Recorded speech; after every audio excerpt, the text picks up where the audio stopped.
couldn't work for another record sleeve design company. I couldn't work for another record company. I couldn't be an art director in a company other than this. I'd buy Cocteau Twins records, Colourbox records. I like the idea of having them in my house against the wall with my rendition, my visual rendition of that music inside of them.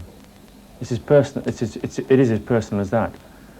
It's not the only way. It's not a business.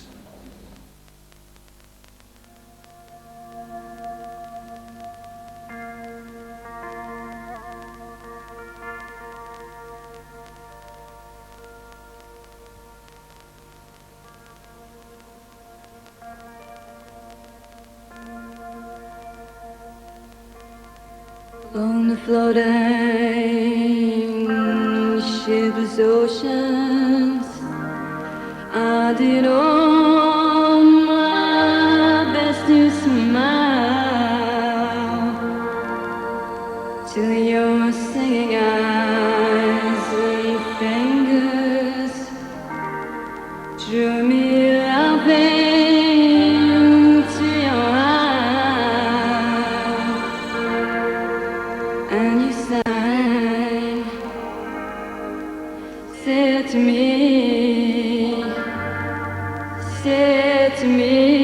let me unfold you.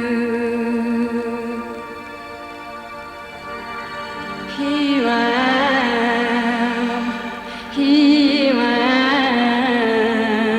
am, waiting to hold you.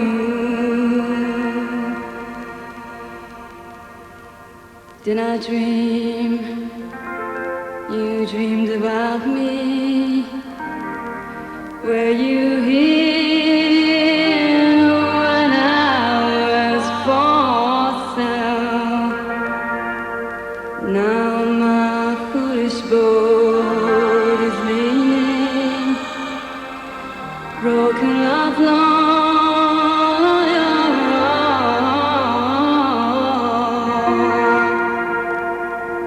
For you sing, touch me not, come back tomorrow.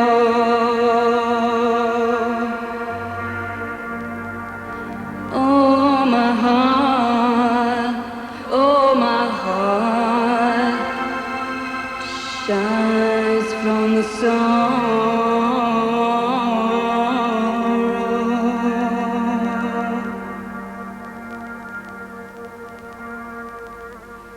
I'm as puzzled as a newborn child.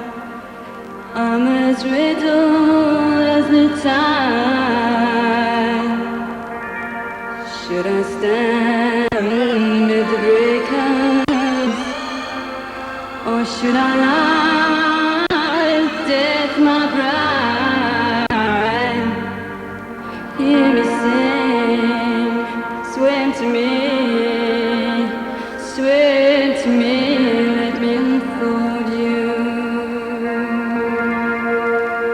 Here I am,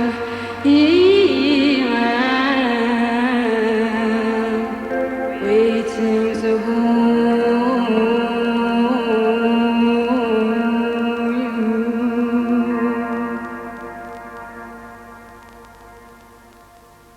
Just how important do you think the label and the cover is as far as selling a record goes?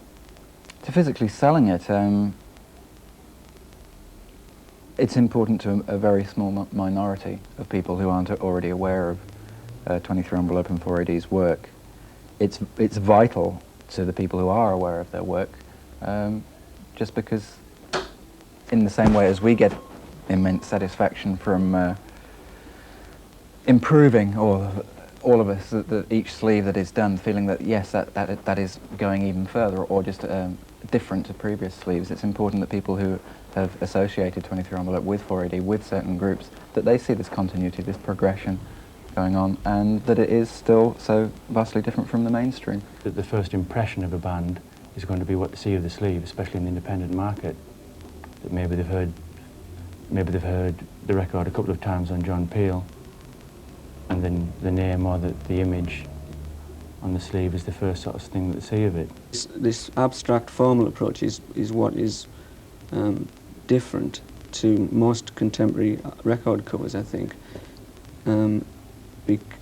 Partly because of the nature of photography and the nature of typography and design. They're much more literal. You know, a logo that says the Cocteau twins, there's no doubt about what it says. That it can only really be interpreted one way. And most photographs are much more literal. They're quite abstract in the artist's intentions, but in their own nature they're much more literal.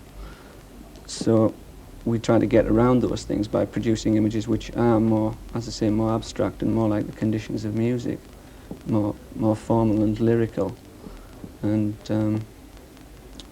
which have more of a kind of emotional content rather than an intellectual one.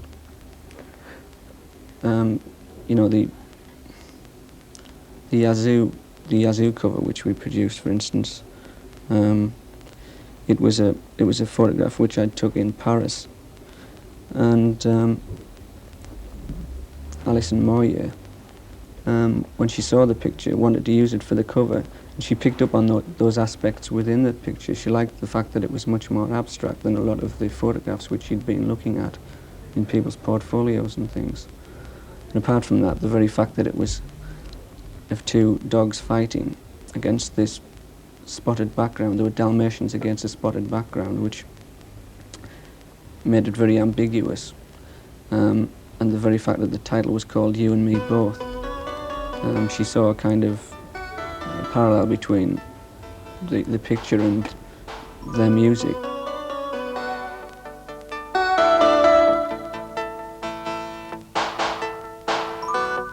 If I wait for just a second more,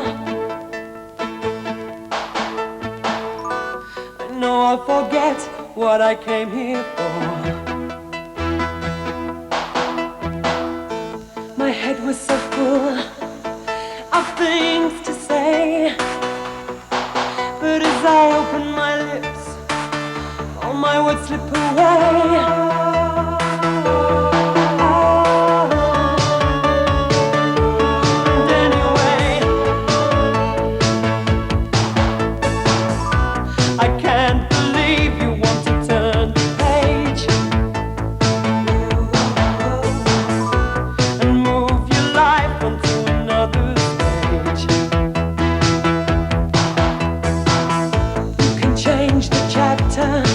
You can change the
It's all vastly different, isn't it, from your work in designing packages for food chains, for food companies before. Just how different is that? Yeah, it's another form of packaging. It's cynically, it's packaging of a product. But I think you've got a lot more opportunity in this to do something that's more sympathetic with the product inside, that's more sympathetic to the music. I've never been sympathetic to baked beans, but I've worked on baked beans packs for a lot longer time,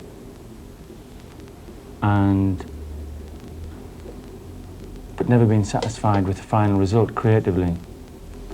I worked for a mainstream packaging design group that had a name for innovation, that had a name for creativity or whatever, but were forever frustrated by marketing strategy, by the client, and would work on something like for the baked bean pack, for a baked bean tin, to work on that for 9 months,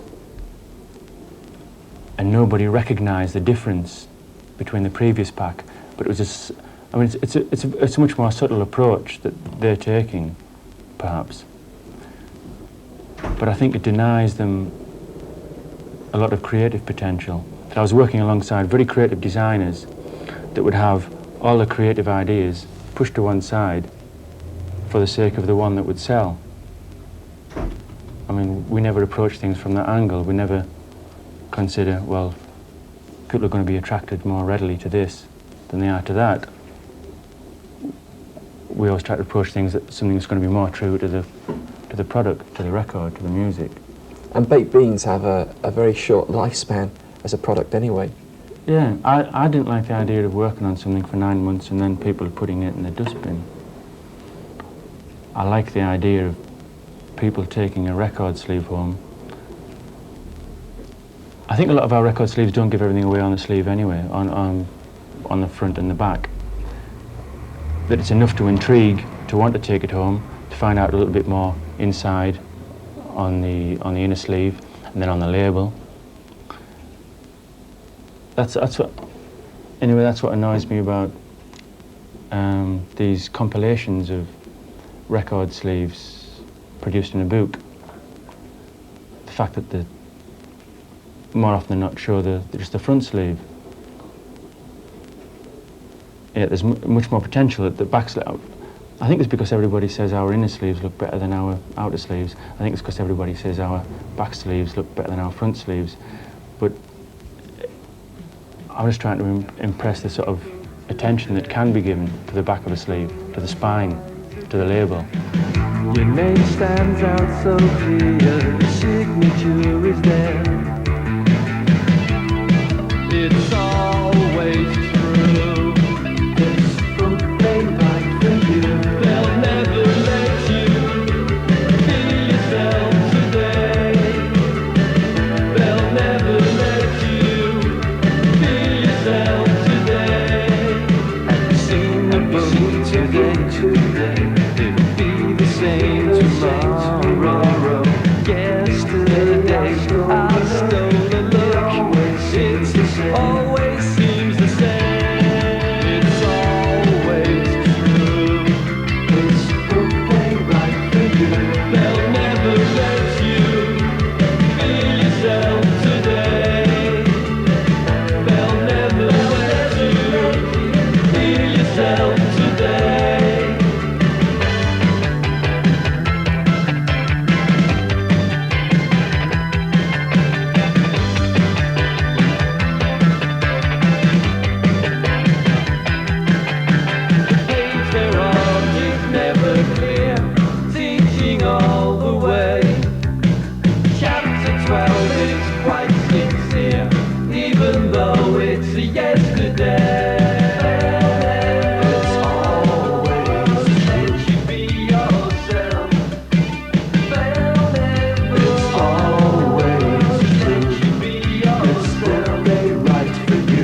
know that you've had a training in photography, for example, so is all the photography left to you?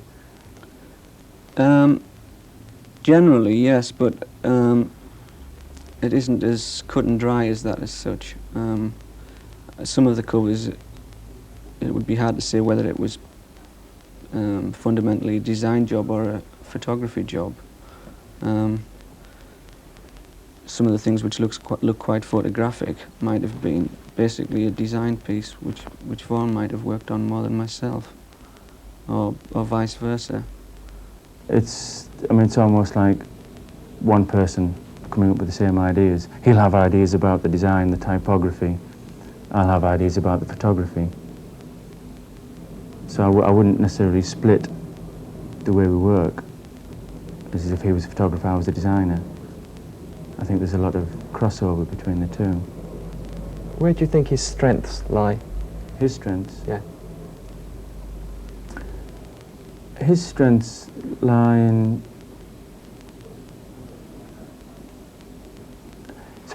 For instance, if I was on a recent project, I'd come up with an idea for a shot, a photographic answer to a graphic problem. I'd go to a photographer, and he'd come out with his Hasselblads and his lights, and he'd come up with an acceptable photograph. And for the same problem, Nigel would pull out a 50p camera with a plastic lens and come up with something that was much more emotionally involved and had a lot more sort of thought about it than... I don't think his work has any precedence. I think that's quite a very refreshing approach to photography. That he doesn't hide any of the techniques. That if he's using a flash and it's going to bounce off the side of a car, where somebody else would pick up on that, and that's where you've got the technique from. He just gets on with it. He's like very sort of unself-conscious approach to photography. I think the most important thing about our approach to record covers is that, and the most unique thing really, is that we try to achieve an image quality which is more abstract and closer to the feeling of the music, to capture the atmosphere and the more formal aspects of the music. You know, we rarely read lyrics and use that as a starting point. It's more that through listening to the actual music. What is it particularly about 23 Envelope that you like, that you feel comfortable with alongside your music? It just sort of, well, Vaughan and Nigel just managed to reflect our sort of ideas and things visually a bit. It's much closer than anybody else could, I think. Elizabeth, do you sort of have lengthy discussions over what the cover should be like? Do you have a lot of input, a lot of say on what goes on the cover of your own records? We don't have big discussions, no. We just sort of, well, it's usually Robin will give them, he just needs to say one or two things to them. Just give them guidelines, sort of try and sort of convey the mood. But I mean, they often sort of come to the same sort of thing themselves just by listening to music. They actually, we send them tapes of the music as it's being made, so they actually experience that, and they like to hear the tapes, I think.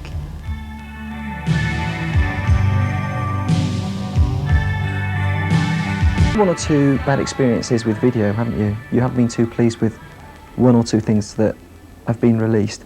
And I understand that Just the one. Just the one? What was that then? The video for Perla Judok's Drops. And why didn't you like it? Oh, it was just horrible. It was... It was sort of a promo sort of thing. It was done in a hurry. It was tacky, sort of worthless. It was everything it wasn't waste of meant film. to be. Everything it wasn't meant to be. I mean, we talked to the director, sort of. We couldn't actually tell him what we wanted it to be like, because we didn't have an idea, because we're not like that. We don't. So we said what we didn't want it to be like.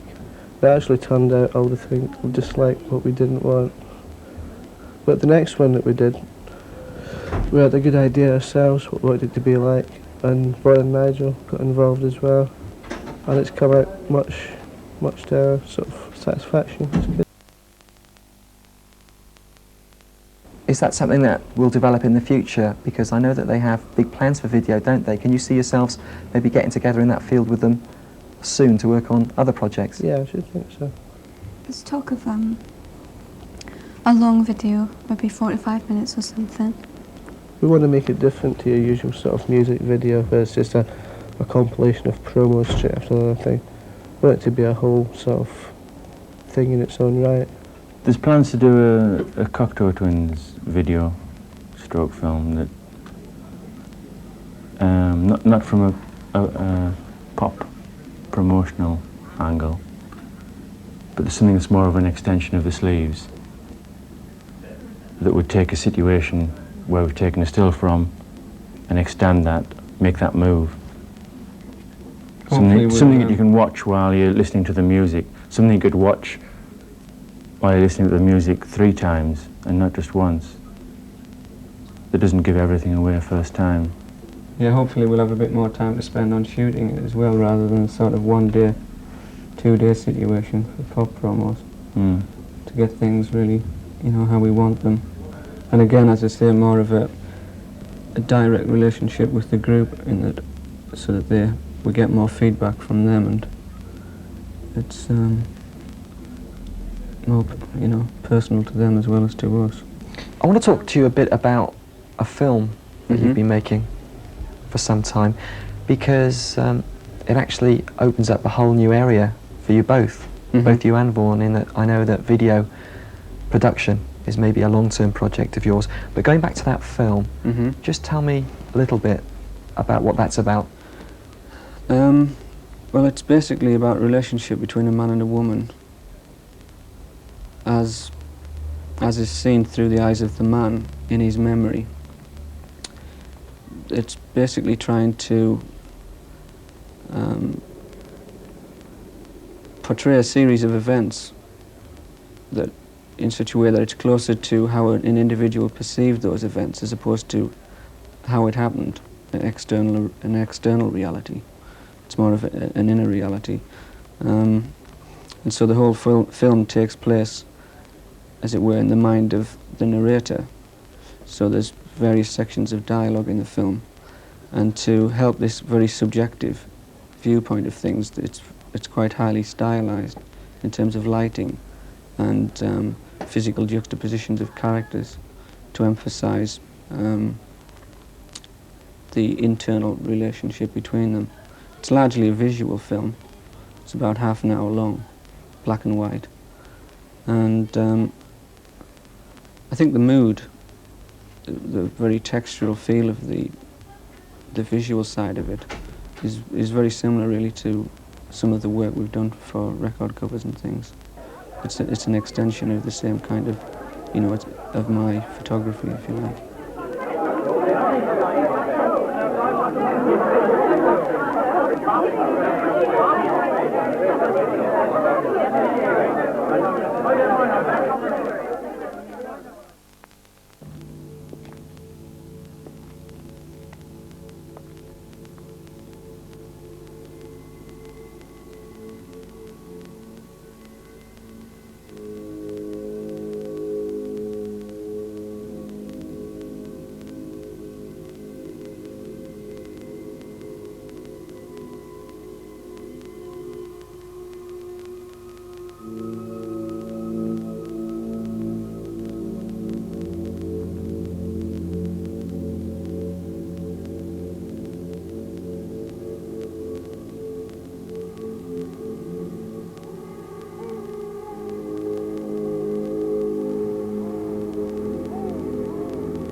I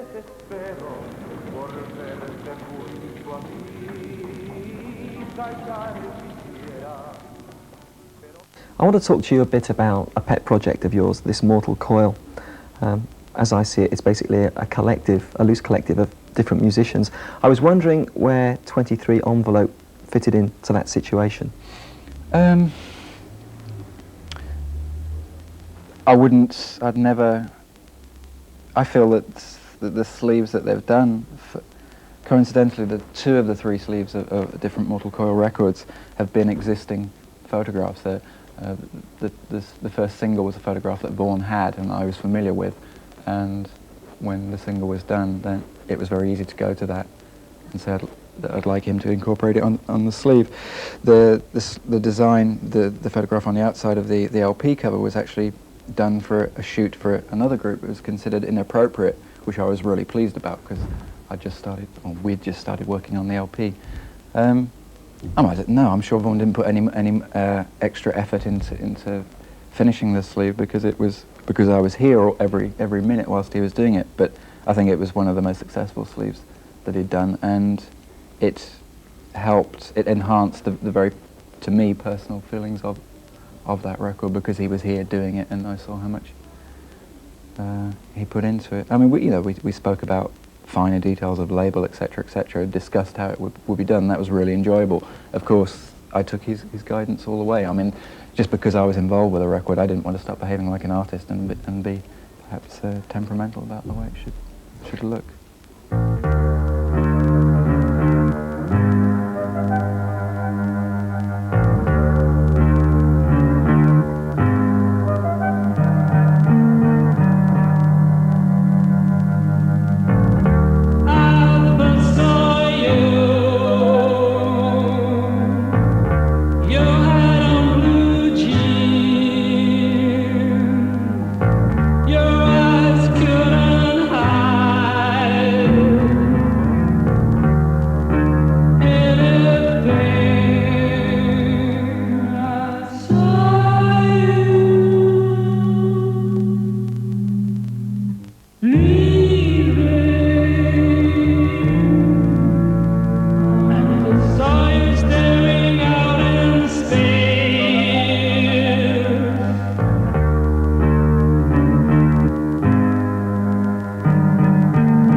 An immense amount of pride in the music that you bring out, one would assume.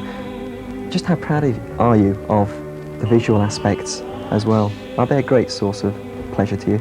Yeah, immense. Just because they're so good. I I don't know of any partnership or design company that really is working as consistently in what is, I suppose, a non-commercial area. Yeah, they're vital to us. Christopher Jeffrey will sing a Kookaburra song. What is the name of the song in your language? Wallaca. And what's it all about in English? We was all just riding home. We looked back and just saw a cloud of dust behind us. And what was the cloud of dust caused by? Color box. Color box. What do you think?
Ray, if I could start off by asking you, just how important do you think the contribution of 23 Envelope is to your records? Well, it's quite important because we're a group that tends to have no image at all. We don't like presenting people's faces and stuff like that, so it is very important to us really, like, for people to make a connection with the sleeve and with the record, but most importantly is actually with the record, because we're not interested at all in presenting our faces or anything, are we? Really. Do you think then, Martin, that the visuals that they come up with are a strong representation of the music that you make? Well, the visuals are something we can hide behind, which is the whole thing about it. We try to sort of make something we can hide behind. Why is that? Because we're shy. We're shy. So do you think that 23 envelope are effective in creating this barrier for you to hide behind? I think for other groups they are, aren't they? But well, they are to a certain extent with us because they're non-plus. We don't have our faces splattered all over the covers. I mean, some of them, when we were first presented with them, the ideas, I mean, this one here, right, I mean... But they are nondescript. Yeah, it's very nondescript, and we actually didn't like it at first, but to me, it's grown on me. Anyway, but it's completely nondescript. This one, I think is his worst one for us. Well, it did actually come out as a first version. There was our first release on 4AD, and then this was the second version. But it was too much stuck in his style. That's the thing about Vaughan, is that he has his lettering. You have his lettering there, and you have all those little silly yellow bits on it, and he tends to use them with a lot of his groups. It's like a certain style that is Vaughan. Yeah. Which is good. I mean, it's good if Vaughan says to himself, I am someone who does LP sleeves or whatever, then it's good if you are that sort of person to keep a certain thing running through it. But for us, it's like we have to try and oppose that. We have to try and get him to come out of that, but still keep his whatever he thinks is running through his stuff. You see what I mean? So that's why we had a lot of problems trying to get him to do this. Right, with this, I mean, I don't know whether you've heard the records at all. Yeah, I know, but I don't know whether you've heard the records. Right, this is, we weren't exactly pleased with the record, because we wanted, this was after this. Right. Which we had a lot of trouble getting this one done. Right, I can see why. Vaughan's actually, the idea we told him was we want something quite revolting on the cover. And, you know, and that was it, and that was his thing. But I mean, to us, it's stuck in a lot more people's memory than other work that he's done. Colourbox have chatted to us, and they've stated that the working relationship with yourselves hasn't been that easy.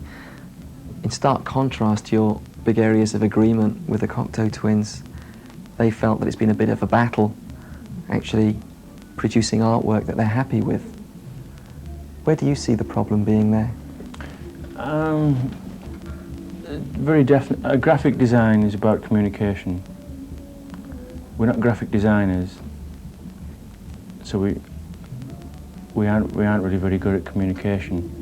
I don't think we've communicated ideas to Colourbox. They haven't communicated ideas to us. It's a situation where both bands would deliver the music and we'd come up with the finished result. And perhaps we haven't responded as readily to Colourbox as we have to Cocteau twins. What about this then? The first cover here. There's a tail of a fish in there, and you were saying, Robin, that you're not very keen on fish. Or this particular one, anyway. Yeah, well, it's there.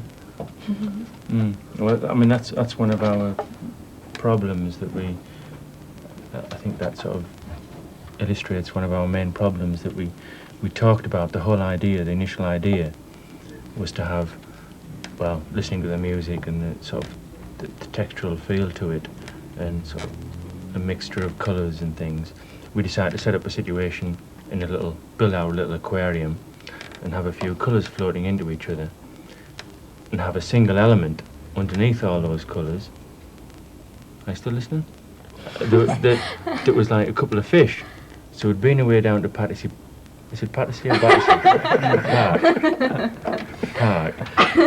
To find a couple of fish to be swimming about underneath, you know, to add a little bit of interest. And come the day when everybody looked at the shots, the fish became secondary, or indeed not wanted, and it was just the colours that were wanted, and the fish that we'd found, the fish that we'd fished, didn't, they died, because, well, what we wanted was...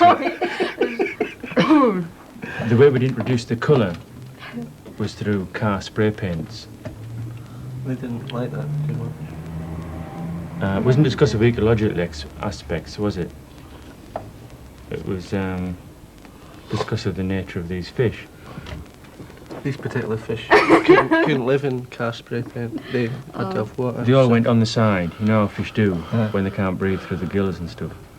They all went on the side and sort of just floated off. Can we talk about this one? I'm fed up with this one. All right. Now that's much more like what this one should have been like. And it was all from the same shoot. Why do you say that, Robbie? Because that's more like what we talked about. Yeah. But it's still it's wonderful. Look. Very good. This is very good thank you, also. Robin. Thank you very This much. is very good also, but this is... This one, the, this is, we wanted they got it right by this time. The We same wanted actually the goes colours for, to same kind of actually goes merge, for the you know. songs on it. Very good Didn't down we? right. You wanted the colours to merge? Yeah, we wanted the, kind of receding feel to it. With the little red flower dot in the centre. So it's kind of abstract, you know. Obscure for obscure's sake. That's right. Yeah. Yeah, I mean, people might argue that, it is very hard to analyse your own work. I mean, I know you must hate doing it, but a point that the colour books were making was that, it does tend to get a little bit over-pretentious and a bit too precious sometimes. Yeah, they've been drinking a lot there. Yeah. So what do you think sets apart 23 Envelope from your average, everyday record designer, Robin?